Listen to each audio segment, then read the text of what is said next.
మొదలైంది. ఎలా ఎలా ఎలా స్వాతి అని ముగిస్తుంది. రైట్, ఎలా ఎలా ఎలా ఎలా అని భయం. ఇప్పుడు పావనికి కూడా పాపం కొంచెం భయం ఉంది, ఒత్తిడి గురి అవుతుంది. నువ్వేమి ఒత్తిడి గురి అవ్వద్దు. యెహోవా నీకు ఆశీనుడిగా ఉన్నాడు. ఇదే ఈ రోజు నీకు వాగ్దానం. దేవుడు యెహోవా నీకు తోడుగా ఉన్నాడు. యేసు ప్రభు నీకు తోడుగున్నాడు. చక్కగా నువ్వు హ్యాపీగా డెలివర్ అవుతావు. అయితే నేను చేయాల్సిన పని ఏంటంటే వాక్యము ద్వారా నువ్వు ఏం చేయాలా? నలగొట్టబడాలా. వాక్యం చదువుతా ఉండాలా. వాక్యం చదువుతా ఉన్నందువల్ల నీకేం కలిగింది? ఇంకా దేవుడు సమీపముగా ఉంటాడు. నీకు ఇంకా సమీపముగా ఉంటాడు దేవుడు. గుర్తుపెట్టుకో, సమీపస్తుడు యెహోవా. యెహోవా సమీపస్తుడు. చదువు మరొకసారి. నలిగిన హృదయం కలిగిన వారికి, విరిగిన హృదయం యెహోవా ఆసన్నుడు అనగా సమీపముగా ఉంటాడు. సమీపముగా ఉండాలంటే నువ్వు కూడా సమీపముగా ఉండాలా. చిన్న ఎగ్జాంపుల్ దానికి కూడా, నీ మొహానికి పౌడర్ రాసుకున్నప్పుడు పౌడర్ తెల్లదుందా నల్ల సరిపోయిందా లేదా చూసుకుంటానికి ఏం చేస్తా? అర్థం చూస్తావు. అర్థం చూడడానికి నీకు కనపడిపోతావు. అర్థం అయితే ఎప్పుడైతే చూస్తావో వెంటనే నీ మొహం కనపడిపోయింది. అర్థంలో నువ్వు చూసుకోగల ఎంత దగ్గరగా కనపడతావో, వాక్యము చదివేటప్పుడు కూడా దేవుడు నీకు అంత దగ్గరగా వస్తాడు. చెప్ప హల్లెలూయా. పెద్దగా హల్లెలూయా. అంత దగ్గరగా వస్తాడు. ఎవరంట వచ్చేది? దేవుడు వస్తాడు. పరిశుద్ధాత్మ దేవుడు వస్తాడు. నీకు దగ్గరగా నిన్ను బలపరచడానికి, నిన్ను విడిపించడానికి, నిన్ను నెమ్మదిపరచడానికి అంత దగ్గరగా వస్తాడు. రెండవ వచనం చదువు. రెండవ వచనం అంటే నెక్స్ట్ వచనం. నలిగిన మనసు గలవారిని, ఆయన నలిగిన మనస్సు, నలిగిపోతున్నటువంటి వారిని ఆయన రక్షిస్తాడు. దేంట్లో నలిగిపోతున్నావు? దేంట్లో నలగాల? నువ్వు దేంట్లో నలగాల? దేవుని సన్నిధిలో నలగాల. దేవుని సన్నిధిలో నువ్వు నలుగుతూ ఉంటే దేవుని యొక్క కృపా కాపుదల నీకు తోడుగా ఉంటుంది. నీ ఇష్టానుసారమైనటువంటి పనుల్లో, నీ ఇష్టానుసారమైనటువంటి వేషాల్లో, నీ ఇష్టానుసారమైనటువంటి పరిస్థితుల్లో నువ్వు తిరుగుతూ దేవుడు నాకేం సహాయం చేయలేదులే ఏందులో అంటే కుదరదు. అవునా? ఇష్టానుసారమైన తలంపులు, ఇష్టానుసారమైన ఉద్దేశాలు, ఇష్టానుసారమైనటువంటి విధానాల్లో నువ్వు ఉండి నాకు దేవుడు సహాయం చేయట్లేదు, దేవుడు నన్ను బలపరచలేదు, దేవుడు నన్ను ఆశీర్వదించట్లేదు, దేవుడు నాకు తోడుగా ఉండట్లేదు, దేవుడు నన్ను వెళ్ళవేసాడు, దేవుడు నన్ను త్రోసివేశాడని నువ్వు అనుకుంటే అంతే. నిన్ను బలపరచాలన్నా, నిన్ను ఆశీర్వదించాలన్నా, నీకు సమీపంగా ఉండాలన్నా, నీకు తోడుగా ఉండాలన్నా, నిన్ను లేవనెత్తాలన్నా, నిన్ను ఆశీర్వాదకరంగా మార్చాలంటే నువ్వు ఎలా ఉండాలా? దేవునికి సమీపముగా ఉండాలా. పాట యేసయ్య గారు రాసిన పాట, సమీపించరామి తేజస్సులోని వసించువాడివైనా.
వర్ణించరాని తేజస్సు.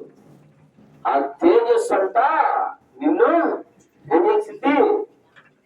మార్చేసి. దేశన్న గారంట క్యాన్సర్ తో బాధపడుతూ రక్తము గొక్కుతూ ఆయన తిరుగుతూ, రోడ్ల మీద తిరుగుతూ, స్టేషన్ల మీద తిరుగుతూ, స్టేషన్కి వెళ్ళి రైల్వే స్టేషన్ లో పోలీసు ఎట్టో పిచ్చోళ్ళలాగా తిరుగుతున్నటువంటి పరిస్థితుల్లో ఒక చోట ఆయన ఈ రీతిలోనే ఈ కుటుంబ ప్రార్థన జరుగుతున్నట్టుగా ఆయన వచ్చి కూర్చుంటే ఆయన్ని తరివేశారంట. ఫస్ట్ లో బాగలేదు బా అన్నట్టుగా.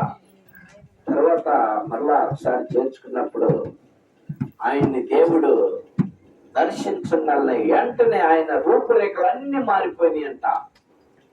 ఆయన రూపురేఖలు మారిపోయినాయి. చెప్పు హల్లెలూయా. దీనికి రుజువు అవుతుంది బైబిల్ గ్రంథంలో. యేసన్న గారు రక్తం కక్కుతూ ఆయన ఉన్నటువంటి పరిస్థితులన్నీ మారిపోయినాయి అంటే మీరు నమ్ముతారా లేదా? నమ్ముతారా లేదా? నేను నమ్మాను. బైబిల్ గ్రంథంలో కూడా 3,000 మందో లేకపోతే 5,000 మంది ఒక చోట కూర్చున్నప్పుడు ఒక కుష్ఠరోగి యేసు ప్రభు దగ్గరికి వచ్చినప్పుడు జనాలందరూ ఆ కుష్ఠరోగిని చూసి పారిపోయినప్పుడు యేసు ప్రభు ఒక్కడే అక్కడ ఉన్నప్పుడు ఈ కుష్ఠరోగి వెళ్ళి యేసు ప్రభుని అడిగినప్పుడు, అయ్యా నీకు ఇష్టమైతే నన్ను శుద్ధినిగా చేస్తావా అంటే యేసు ప్రభు అన్నాడు, నాకు ఇష్టమే, నువ్వు శుద్ధుడిగా అని పొట్టుకోగలే రూపురేఖలన్నీ మారిపోయినాయి. చెప్పు హల్లెలూయా. నేను చెప్పించుకోవాల్సి వస్తుంది హల్లెలూయా అని. ఇంతగా ప్లస్ చేస్తే దేవుడు మీరు చెప్పలా. పెట్టుకోగల ఏమైపోయింది? స్వస్థత పడిపోయాడు. ఆయన రూపురేఖలు మారిపోయి ఆ రీతిలో నీ రూపురేఖలు కూడా మారుస్తాడు దేవుడు. పరిశుద్ధాత్మ నిన్ను తాగితే నీ రూపురేఖలన్నీ మారిపోతాయి. నువ్వు ఏ బలహీనతలో ఉన్నావో, ఏ బాధలో ఉన్నావో, ఏ కష్టంలో ఉన్నావో, ఏ ఇబ్బందులో ఉన్నావో, ఏ ఎరుకులో ఉన్నావో, ఏ అవమానాల్లో ఉన్నావో, ఏ నిందలో ఉన్నావో, ఏ అప్పుల్లో ఉన్నావో, నీ రూపురేఖలన్నిటిని మార్చగలిగినటువంటి దేవుడు. హల్లెలూయా. నువ్వు అడిగితే, నువ్వు వస్తే కదా, నువ్వు అడగాలా, నువ్వు రావాలా. మొదట రావాలా, తర్వాత అడగాల. ఎక్కడికి రావాలా? దేవుని సన్నిధికి రావాలా. వచ్చిన వాళ్ళు మోగోళ్ళలాగా ఉండకూడదు. ఏం చేయాలా? అడగాల. అడిగితేనే కదా నీకు ఇచ్చేది. అందుకే అడుగుడి నీకు ఇవ్వండి, వెతుకుడి నీకు దొరుకుతుంది, తక్కుడి ఇవ్వండి. ఇప్పుడు పావుని అడగాల. అయ్యా డేట్ వచ్చేసింది, డాక్టర్ గారు 15వ తారీఖు ఇచ్చేసాడు. నేను నా బిడ్డ, నేను నా ఇంటి వారు యెహోవాని సేవించినట్టుగా నేను నా బిడ్డ క్షేమంగా ఉండాలా అని నువ్వు కూడా నోరు తెచ్చి అడగల. మేము ప్రార్థన చేస్తాం కాదు, నువ్వు కూడా నోరు తెచ్చి అడగల. అడుగుతున్నావా లేదా? అడుగుతున్నా?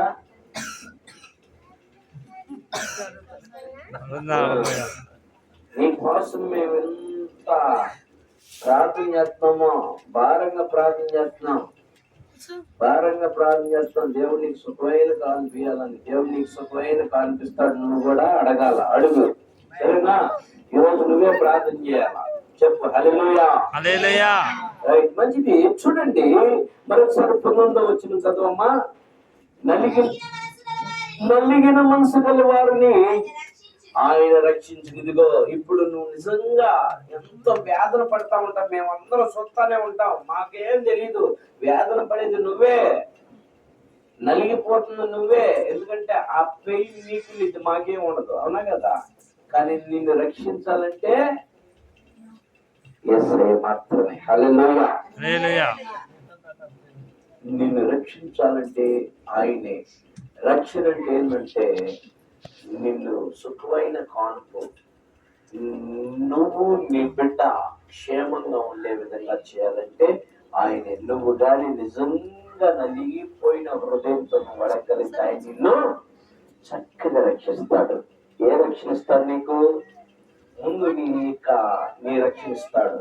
బిడ్డ క్షేమంగా ఉంటాడు, ఆ తర్వాత నువ్వు ఆనందంగా ఉంటావు, ఆ తర్వాత ఆయన రక్షణలో నువ్వు పాల్గొనాలా. రైట్, మంచిది. చివరి వచ్చిన మీరందరూ కూడా వినుచున్న మీరందరూ కూడా మీరేం చేయాలా?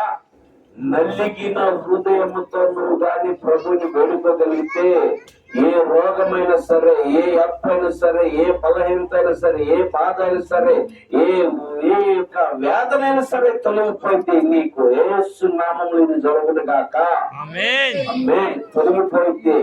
నువ్వు నలుగిన హృదయము కలిగి లేకుండా ఏదోలా వచ్చేవాళ్ళ ప్రియంలో ఏదోలా ఉన్నావులో చూసేవాళ్ళు అని అంటే నీకేమి జరగదు. ఎక్కడేసినా గొప్పలు అక్కడే విడిపోయినట్టుగా ఉండిద్ది. అంతేనా? దేవుని సన్నిధికి వచ్చి ఏమనకుండా నువ్వు ఒక అట్ట కూర్చొని వెళ్తే నీకేమి జరగదు. నేను ప్రార్థనకి వెళ్తున్నానుగా, నేను కానుకెత్తున్నానుగా, నేను అడుగుల అన్ని ఇస్తున్నానుగా, మరి నాకేమీ జరగట్లేదు, మా కుటుంబం ఏమి అభివృద్ధి చెందట్లేదు, మాకేమి సహాయం ఇవ్వట్లేదు, మాకేమి సహాయం రావట్లేదు అని నువ్వు అనుకుంటే అంతే ఉండిద్ది. నువ్వు సహాయం పొందాలంటే అడగాల. మా బావకి రాత్రి శీలం చంటి ఈరోజు మాట చెప్పాను. శీలం చంటి నాకు చాలా ఇష్టమైనటువంటి మాట. నేను చాలా ఇష్టపడ్డా మాట చెప్పాను, కానీ మనసులో చాలా సంతోషించా. రాత్రి గొప్ప మీటింగ్ జరిగింది 1వ తారీఖు. మా మామయ్య శీలం ఎలీషా గారు రిటైర్డ్ ఫంక్షన్ గా వాళ్ళ ఆ ఫంక్షన్ లో జాన్వేశ్వరి గారు వర్తమానం అందించారు. చాలా మంది, దాదాపు 3,000 మంది దాకా, 4,000 మంది గ్యాదర్ అయ్యారు మీటింగ్ కి. మంచిది. అయితే ఈ సందర్భంలో ఈరోజు మా బామర్ది శీలం చండి చెప్పిన మాట ఏందో తెలుసా? దేవునికి ఖర్చు పెట్టే విషయంలో నేను వెనకాడలేదు. ఎంతైనా సరే ఒకటి అనుకుంటే 2-3 అయింది. నేను అంటే 2-3 లక్షలని కాదు, 1 రూపాయి అనుకుంటే 3 రూపాయలు అయింది. అంతగా నేను ఇష్టపడ్డాను దానికి అని చెప్పాడు. నేను పెడుతుంది నా దేవునికి. చెప్పు హల్లెలూయా. మాట చెప్పకుండా నాకు చాలా సంతోషం వేసింది. నేను ఖర్చు పెట్టింది మనుషులకు కాదు, నా యేసయ్యకి. దేవుడు ఆ కుటుంబాన్ని ఇంకా దేవుడు అత్యధికంగా దేవుడు ఆశీర్వదించును గాక. ఆమేన్. అవునా కదా? దేవునికి ఖర్చు పెట్టాలా? దేవునికి ఖర్చు పెడితేనే దేవుడు నీకు ఇస్తాడు. నువ్వు దేవునికి ఇస్తే దేవుడు నీకు ఇస్తాడు. దేవునికి ఇవ్వకుండా నాకు రాలేదు, నాకేం కాలేదు, నాకేం అందలేదు, నాకేమీ లేదు అంటే ఇస్తారా? ఎవరు ఇస్తారు? ఉదాహరణకు ఒక మాట చెప్తా. రేషన్ ఇస్తున్నారు. రేషన్ షాప్ వాడు వచ్చాడు రేషన్ ఇవ్వడానికి బండి.